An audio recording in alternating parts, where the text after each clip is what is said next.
Let me regale you with a story.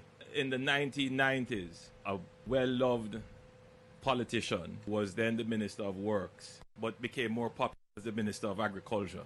His name was Roger Clark.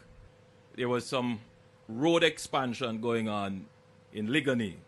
The present roadworks that you see there with the separation, island in the middle going up Hope Road, that was done by the then Minister of Works, Roger Clark.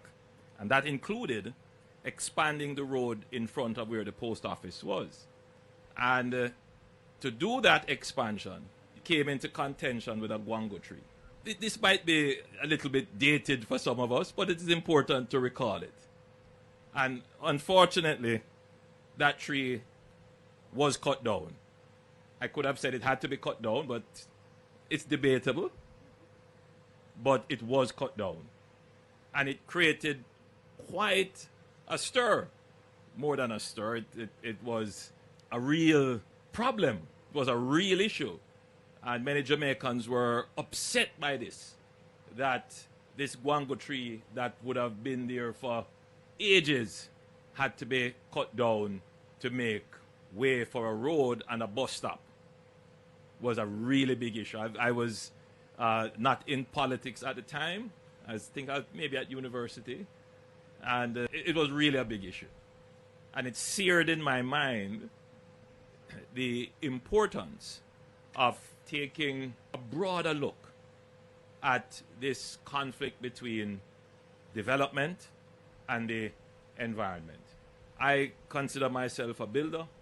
I want to see development, particularly infrastructure development, but it can't be at the expense of our natural assets. So we can't see development as a trade-off between the built environment and the natural environment. So we have to figure out ways in which each reinforces the other.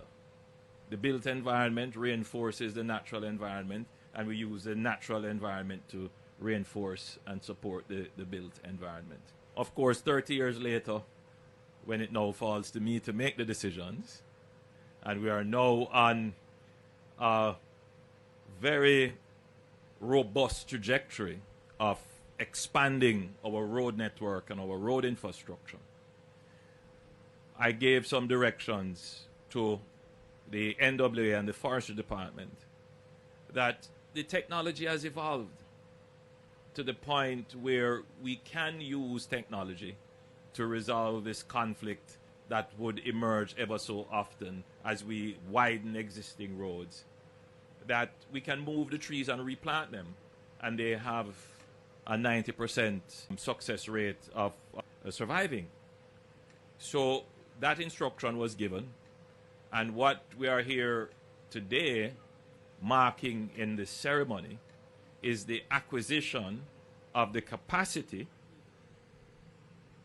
there it is, to ensure that as we pursue the built environment, as we pursue the widening of our roads for our economic development and efficiency, we can also act as good stewards of our natural assets, our natural environment.